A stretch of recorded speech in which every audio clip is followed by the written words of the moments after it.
Então, desta mensagem é lapidando tesouros eternos. Quão lindo é ver o brilho de um tesouro de ouro ou pedras preciosas. Mas para alcançar esse resultado, eles passam por um processo que requer muito esforço e dedicação. Muitas vezes, leva-se anos para encontrar esse tesouro, mas quando se encontra, damos a própria vida para então obter, para não perdê-lo. A Bíblia nos apresenta um tesouro especial que vem lá dos altos céus. Esse tesouro, uma vez encontrado, transforma por completo o seu legado. Vejamos que tesouro é esse e como saberemos distinguir seu valor. Então, a composição com os tesouros falsos, em comparação com os tesouros falsos. Então, nós vamos aprender essa noite a distinguir o que realmente tem valor. E diante do que tem valor, fazer as comparações do que é puro, do que é perfeito, do que é falso, do que não tem valor algum. Então essa é a ideia de Tiago aqui no capítulo 3. Abra então a sua Bíblia em Tiago capítulo 3, vamos ler o versículo 13 a 18, que diz assim: Quem dentre vós é sábio e inteligente, mostre com mansidão de sabedoria, mediante o codigno proceder das suas obras. Se pelo contrário tendes em vosso coração inveja, amargura, sentimento faccioso, nem vos glorieis disso, nem mintais contra a verdade. Esta não é a sabedoria que desce lá do alto, antes ela é terrena, animal e demoníaca. Pois onde há inveja e sentimento faccioso, aí há confusão e toda espécie de coisas ruins. A sabedoria, porém, lá do alto, ela é primeiramente pura, depois pacífica, indulgente, tratável, plena de misericórdia e de bons frutos, imparcial, sem fingimento. Ora, é em paz que se semeia o fruto da justiça, para os que promovem a paz. Muito bem, meus amados irmãos e amigos, esta mensagem que Tiago traz aqui no capítulo 3, ela tem como intuito nos trazer entendimento sobre um tesouro, e esse tesouro se chama sabedoria. Então o texto claramente ele faz uma distinção, uma separação. Ele faz então a lapidação do que realmente é a sabedoria. Então no texto que nós acabamos de ler em Tiago, ele apresenta um tesouro de grande valor na vida do cristão, que é a sabedoria. Mas ele também nos revela um falso tesouro, que é a bijuteria da sabedoria humana. Nessa noite vamos aprender a distinguir os valores reais e destacar o ouro de tolo. Então, há uma cultura muito antiga das pessoas procurarem ouro, e para o garimpo procurar ouro.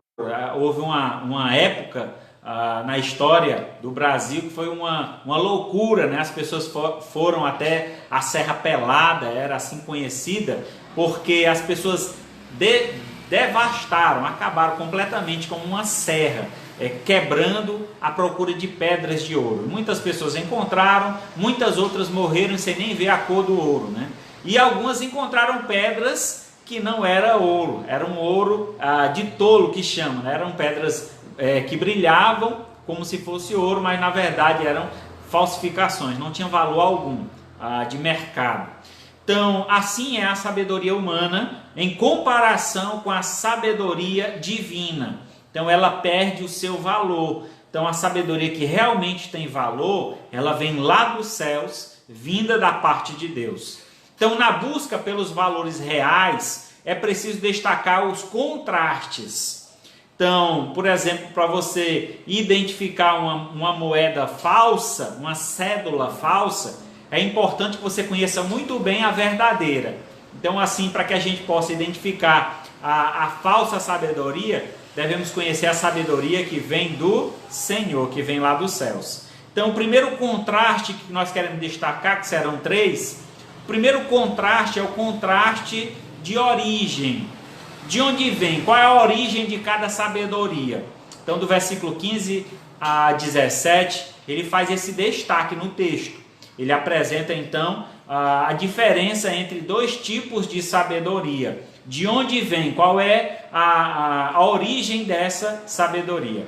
Então, a verdadeira sabedoria, como é dito no texto, vem lá do alto, enquanto a falsa ela é terrena. Isso quer dizer, é aqui da terra, é do próprio homem, da natureza humana. Em outras palavras, existe uma sabedoria celestial que vem de Deus e uma sabedoria humana que não vem de Deus. Então, tudo que vem de Deus é fadado, tudo que não vem de Deus é fadado ao fracasso, por mais bem sucedido que seja, ou que possa parecer para algumas pessoas. A Bíblia oferece vários exemplos de insensatez da sabedoria humana. Nós poderíamos aqui destacar alguns momentos que o homem se destacou pensando ser ele sábio por sua própria conta, como por exemplo, na história da Torre de Babel. Você já ouviu falar? Então, na Torre de Babel, um homem decide construir uma torre que chegue até o céu, para que eles se tornassem conhecidos por toda a parte, por onde quer que eles fossem. Eles se tornariam conhecidos, porque eles alcançaram o céu através dessa torre.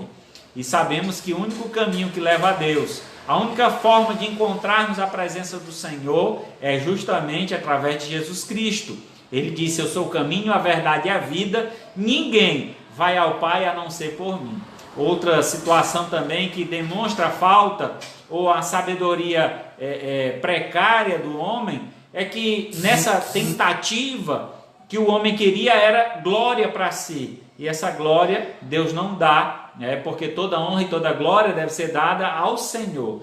Então o homem assim estava buscando para si uma glória que a ele não pertence. Então lá em Gênesis 11, do 1 ao 9, nós podemos ver essa história da Torre de Babel.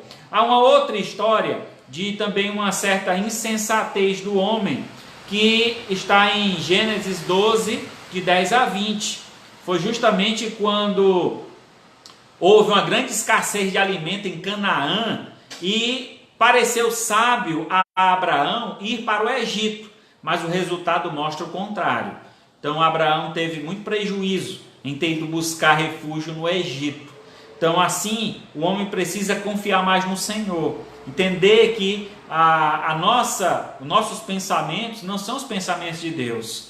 E quando passamos por algum tipo de dificuldade, devemos entender que Deus está no comando de tudo. Ele guarda, Ele cuida e Ele vai nos providenciar o que é necessário.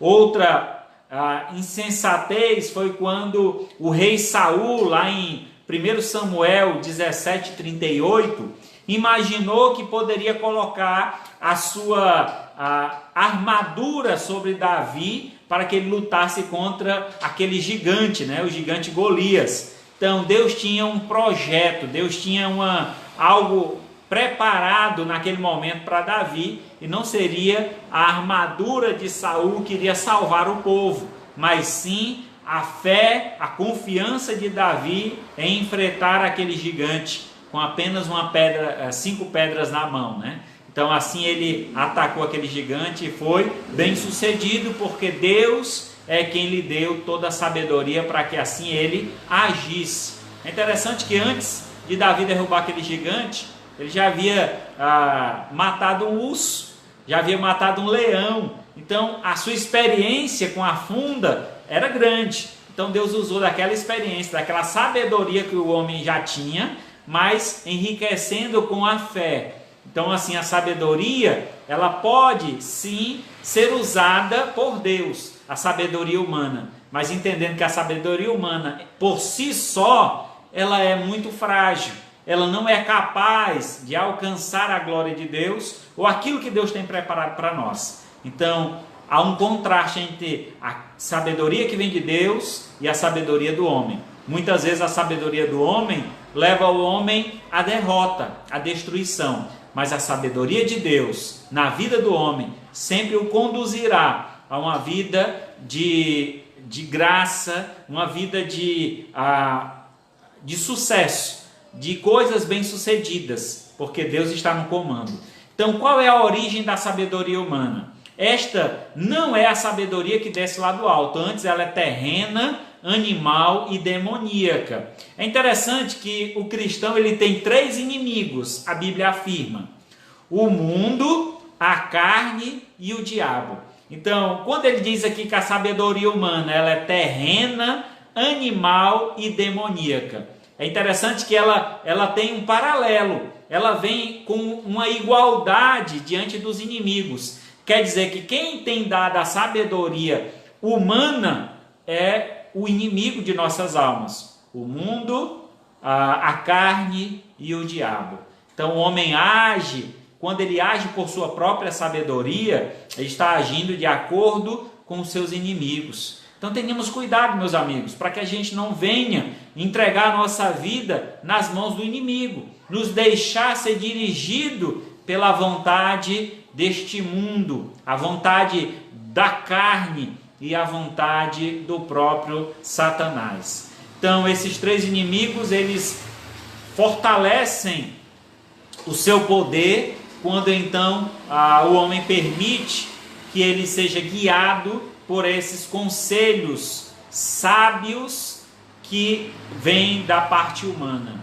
O mundo, por sua sabedoria, não conhece a Deus, e a sabedoria rejeita o próprio evangelho. Certamente a palavra da cruz é loucura para os que se perdem. Em 1 Coríntios 1,18 diz assim: qualquer pessoa que se deixa encantar pela sabedoria deste mundo deve ler os 2 primeiros capítulos de 1 Coríntios e observar quanta coisa Paulo tem a dizer sobre a sabedoria de Deus e a sabedoria do homem. Para Deus, a sabedoria humana não passa de loucura, 1 Coríntios 2,20. E para o homem, a sabedoria de Deus é loucura, 1 Coríntios 2,14. A sabedoria humana vem da razão, enquanto a sabedoria divina vem da revelação. Busque esta que vem de Deus, que é revelada por Deus. E não haja de acordo com a razão humana, porque muitas vezes essa razão ela é influenciada pelo mundo, pela carne e pelo diabo. Então, em contraste com a sabedoria terrena, animal e demoníaca, Tiago descreve a sabedoria lá do alto. Toda boa dádiva e todo dom perfeito são lá do alto. Tiago 1,17. O cristão olha para o céu em busca de tudo o que ele precisa. Sua cidadania encontra-se no céu. Da mesma forma como seu Pai está no céu. O seu tesouro está no céu e não na terra. Ele nasceu do alto quando creu em Jesus Cristo. O lar do cristão é no céu. Assim, a sua esperança também está no céu. Então, tudo que nos é bom e que nos foi revelado por Deus vem do céu. Então, nada melhor do que a sabedoria também vinda lá dos céus. O segundo contraste que nós encontramos no texto vai do versículo 13, 14 e 17. Então, é o contraste de operação. Como essa sabedoria é operada, ou opera em nós. A sabedoria do alto é a sabedoria de Deus. Ela opera de maneira inteiramente distinta da sabedoria terrena, animal e demoníaca, uma vez que se origina de 2 fontes radicais distintas. É lógico que operem de maneiras opostas. Os elementos indicam presença de tal sabedoria falsa. Então vejamos quais são os elementos, a forma como opera a sabedoria humana e a forma como opera a sabedoria de Deus. Primeiro, a sabedoria humana. Ela opera por meio da inveja. Então esta palavra tem um sentido de ambição, egoísmo. Então a pessoa que usa a sabedoria humana, ela trabalha de uma forma invejosa, buscando as coisas, desejando as coisas dos outros para si. Então assim foi com Satanás, lá no céu, quando ele, usando de sua própria sabedoria, desejou o altar de Deus, desejou o lugar de Deus. E quando ele veio aqui para a terra, que tentou Eva, foi justamente nesse contexto, mostrando a Eva que se ela comesse do fruto, ela não morreria, mas se tornaria igual a Deus, conhecedor do bem e do mal. Então a sabedoria usada pelo inimigo é uma sabedoria invejosa, que deseja o que é do outro. Então é assim que ela trabalha.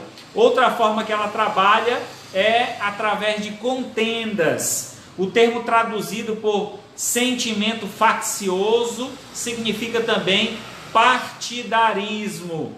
Era usado pelos gregos para descrever um político em campanha para obter votos. Então a sabedoria do mundo diz: consiga todo o apoio que puder. Então pergunte às pessoas da igreja se são contra você ou a favor de você. Então criar partidarismo, divisão, seja na igreja, seja no trabalho, seja na família. É triste e lamentável famílias sendo divididas, onde há aquele questionamento: meu filho, você gosta mais do papai ou da mamãe? Não faça isso, não destrua sua família, não crie partidarismo na sua casa. Entenda, meu amado, meu amigo, que a palavra de Deus, ela nos chama a uma união, a um perfeito corpo, onde todos os membros funcionam de forma adequada, cada um na sua função. Então todos são importantes dentro do corpo de Cristo. Assim também na família, cada um tem o seu papel de importância, e um protege o outro, um guarda o outro. Assim nós vamos viver sem rivalidade, seja na família, seja na igreja, seja no trabalho, que sejamos, não usemos dessa estratégia, dessa forma de sabedoria humana, criando divisão e contenda entre aqueles que nos cercam. Outra forma que a sabedoria humana usa para proceder é a vanglória. A vanglória significa o orgulho. Deleitar-se da vanglória é nada mais do que ser cheio de orgulho do que a sabedoria humana.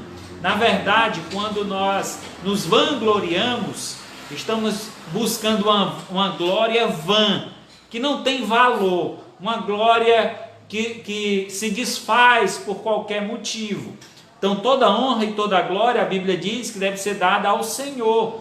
Se temos feito alguma coisa e isso que temos feito tem gerado bons resultados, devemos agradecer a Deus. Senhor, muito obrigado, porque foi o Senhor que me conduziu, o Senhor que me dirigiu, o Senhor que me ensinou a fazer tal coisa. Porque é assim que Deus faz, Ele nos capacita para que nós honramos e glorificamos o seu nome, e não buscar glória para si. Outra forma que essa sabedoria humana usa é o dolo. O dolo diz que a ideia de mentir, né? De você falar mentira sobre outra pessoa para poder alcançar aquilo que você deseja. Isso é muito, muito comum no meio profissional, né? Então, para você alcançar um cargo na empresa, você derruba outro funcionário. Aquele que está mais próximo do chefe, você tenta encontrar falha nele para entregar para o chefe, para você alcançar ali um resultado positivo.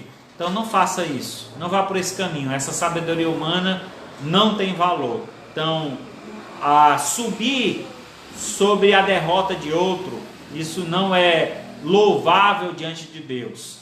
Então a verdadeira sabedoria que vem do Senhor não trabalha assim. Vejamos então como trabalha a sabedoria de Deus. A sabedoria de Deus, no versículo 13, diz que ela trabalha por meio da mansidão. A mansidão não é sinônimo de fraqueza. Às vezes as pessoas dizem, fulano ali é tão manso, tão calmo, é muito fraco, é uma pessoa fraca. Não, é poder sobre controle. Então, mansidão, ser manso, é saber controlar o seu poder. Você pode muitas coisas, mas em muitos momentos não é necessário usar do poder para demonstrar força, ou condição, ou sabedoria. Então, a mansidão é saber esperar o tempo certo de Deus.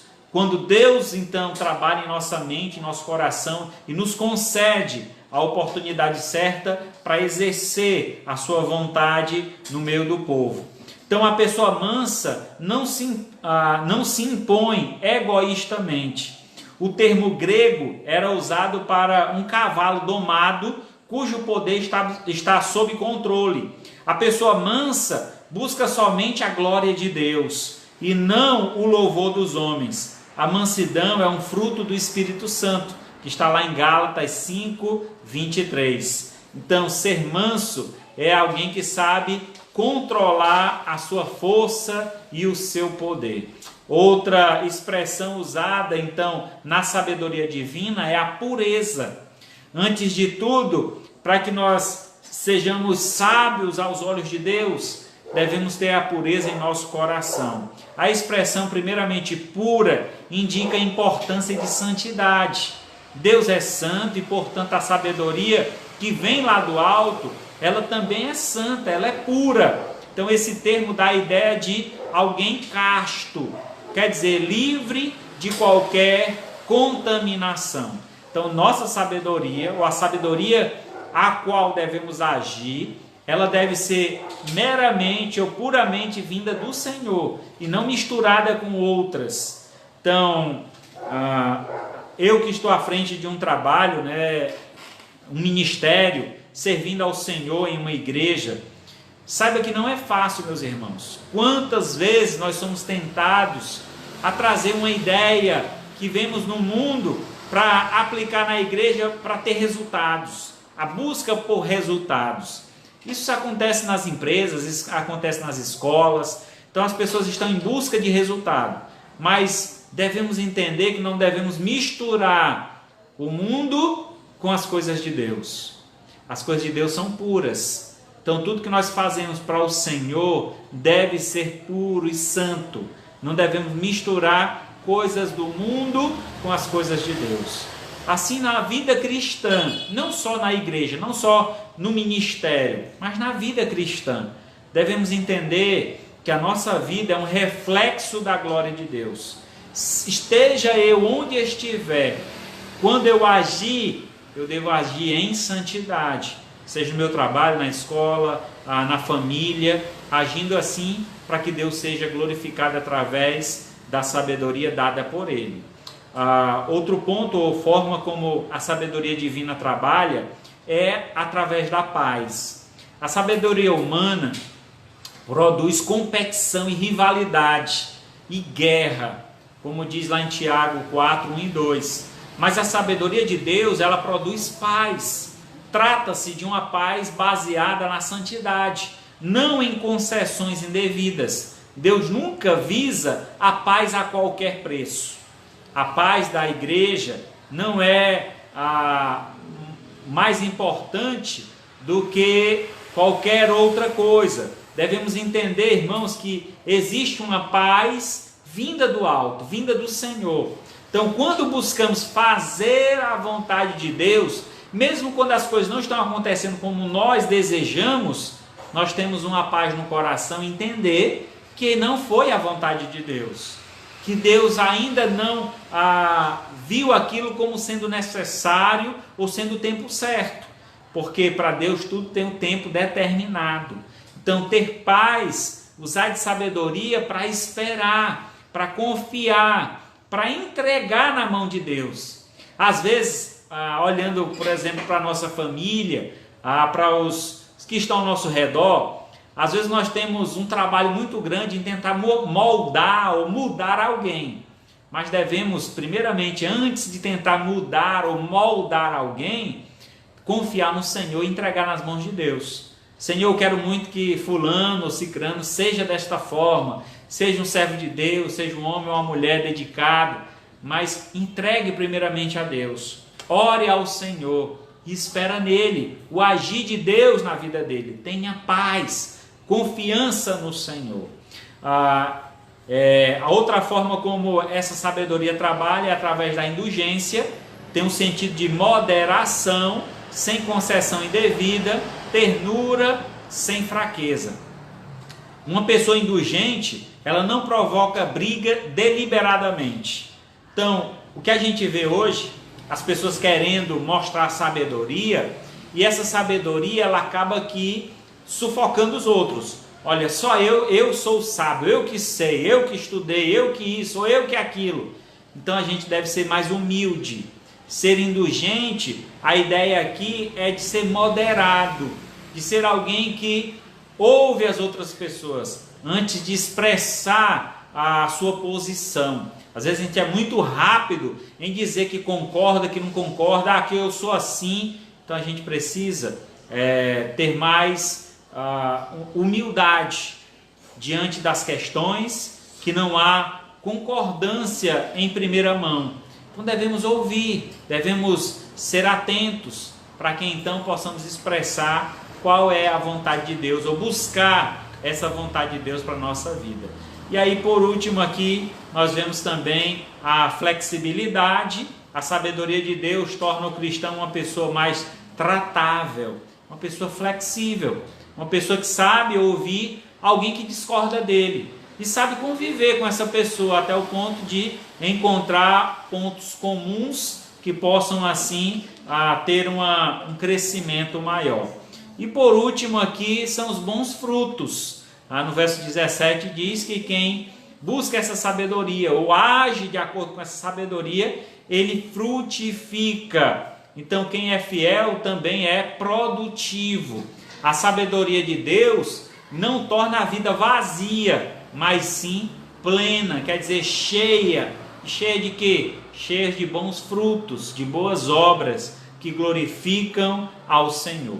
Terceiro e último contraste que nós vemos no texto é o contraste de resultados.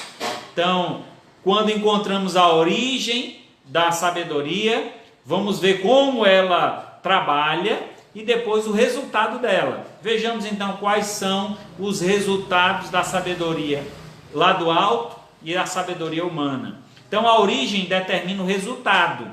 Então a sabedoria do mundo produz resultados mundanos. A sabedoria do alto produz resultados espirituais. A sabedoria do mundo causa problemas, inveja, contenda, confusão, obras malignas. Ao que parece, Deus estava operando nesta congregação. Em Tiago 4, Tiago trata das lutas e guerras entre os cristãos. Uma forma errada de pensar produz uma forma errada de viver. Então a sabedoria do mundo, ela só vai causar problema.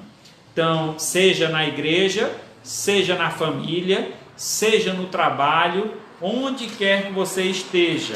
Se você tem usado dessa sabedoria humana, você está causando contenda entre os demais. Mas a sabedoria de Deus, essa sim, produz bênçãos. Tiago volta a usar a palavra fruto, lá no versículo 18. Ele diz que existe uma grande diferença entre os resultados produzidos por mãos humanas e frutos dados por Deus. O fruto é produto de vida, contém então dentro de si as sementes para mais frutos ainda. Assim costuma-se colocar no solo a semente, mas aqui o fruto é que é semeado. Então se semeia frutos para que aqueles que colhem e comem desses frutos ou se beneficiam desses frutos, eles possam também frutificar mais frutos ainda. Vem muita ideia aí da lei da semeadura, né? Tudo aquilo que a gente planta é o que a gente colhe. Se a gente tem praticado boas obras, se a gente tem feito o bem para as pessoas, certamente o que vamos colher delas também são coisas boas. Essa é a lei da semeadura. Então, ao compartilhar os frutos de Deus com outras pessoas, elas são alimentadas, saciadas e, por sua vez, vão dar mais frutos. Então, a vida cristã consiste em semear e em ceifar. Então, é assim o cristão deve seguir a sabedoria de Deus, que é uma forma de semear para então colher a justiça que vem do Senhor. O Senhor promove justiça entre o seu povo, e essa justiça é por meio dos frutos. Aquilo que nós temos plantado é o que vamos colher. Somos o que vivemos, e vivemos o que nós semeamos. Se vivemos segundo a sabedoria de Deus, semearemos justiça, paz, e colheremos bênçãos de Deus. Se vivermos segundo a sabedoria do mundo, semearemos pecado e guerra, e colheremos confusão de toda espécie de coisas ruins. É algo extremamente sério causar confusão na família de Deus. Então, um dos pecados que Deus abomina é o que semeia contenda entre irmãos. Então, meus amados irmãos, amigos, que nos ouve, que nos assiste, que participa conosco deste culto, entenda, meu amado, que a sabedoria que devemos buscar, ela vem lá dos céus. E antes de tudo, ela busca a paz entre todos. Não queira ser sábio apenas para buscar honra e glória para si. Eu sou melhor do que fulano, eu canto melhor do que cicrano, eu prego melhor do que fulano. Não, meu amigo, tira isso da sua cabeça. Nós estamos aqui nessa terra apenas para ser usados por Deus, como um vaso que o oleiro põe lá o que ele quer. Que nós sejamos cheios da graça, do favor, da misericórdia de Deus, para que possamos, quando formos distribuir o que temos dentro de nós, no nosso coração, na nossa mente, possamos também abençoar a vida de outras pessoas. Sê tu uma bênção. Essa foi a ordem de Deus a Abraão e também para nós, que nós possamos ser bênção por onde quer que formos, que as nossas vidas sirvam para abençoar a vida de outros, para trazer graça e felicidade àqueles que nos cercam. Concluindo então, vimos esta noite que a busca pela sabedoria requer muito cuidado e dedicação, para que não troquemos os tesouros da sabedoria celestial pelas bijuterias da sabedoria humana. Em Provérbios 3,13 diz assim: feliz o homem que acha sabedoria e o homem que adquire conhecimento.